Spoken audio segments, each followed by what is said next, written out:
અને હું ઘણી વાર કહું કે ભગવાનને એક વખત પકડી લો ને એટલે બધું મળે. હા, ભગવંતને એક વખત મેળવી લ્યો, બસ કરવાનું છે આ.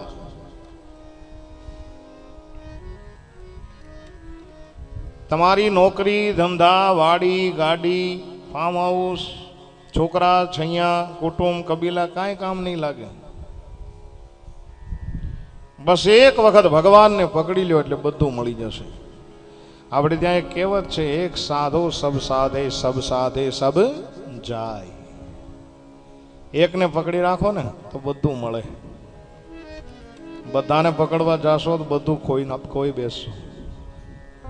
કથા સાંભળી રહ્યા છો ત્યારે માત્ર ને માત્ર એટલું કહું કે કોઈ પણ એકને પકડી લો. વ્યાસપીઠ એમ કહે છે કે એક પકડો, પછી તમે ગમે તેને પકડો પણ એકને પકડો.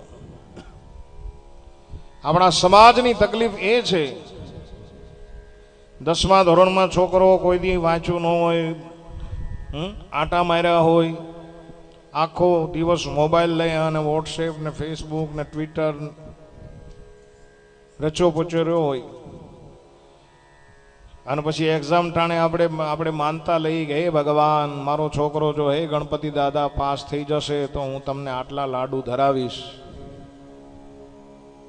છોકરો પાસ ન થાય તો ગણપતિમાંથી શ્રદ્ધા ઉડીને આપણે હનુમાનજી ઉપર જઈએ. આપણે કઈ ગણપતિને માનતા તો બોલે એ કામ નથી કરતા.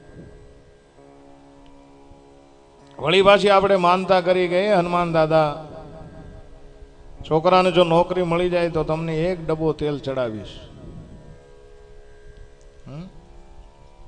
ટકાવારી સારી ના આવી હોય, છોકરાને નોકરી ન મળે, જોબ ન મળે, તો આપણી હનુમાનજી ઉપરથી શ્રદ્ધા ડગીને તરત આપણે માતાજી ઉપર જઈએ. હે માં, દીકરાનું સગાઈ થઈ જાય તો હું તમને આ કરીશ, 1 મણ લાપસી ધરાવીશ. ગણ્યો ન હોય, નોકરી ધંધા નો ચડ્યો હોય તો વરસ વધવા મળે એટલે તરત માતાજીને મૂકી દઈએ. આ યોગ્ય નથી. કથા સાંભળી રહ્યા છો ત્યારે એટલું કહું કે ગમે તે એક ભગવાનને પકડો. કેમ કે ગમે તેને તમે પકડો પણ મૂળ તમારે બ્રહ્મ તત્વ સુધી જવાનું છે, યાદ રાખો. તમે રામને માનો, કૃષ્ણને માનો, ભગવાન સ્વામિનારાયણને માનો, શિવને માનો, માતાજીને માનો, વલ્ભાધીશને માનો, ડાકોરના ઠાકોરને માનો, ગમે તેને, હનુમાનજીને માનો, તમારે જવાનું છે એક વે ઉપર.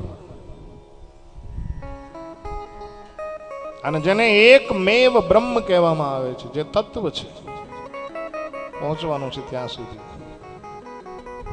નામ બધાના જુદા જુદા છે.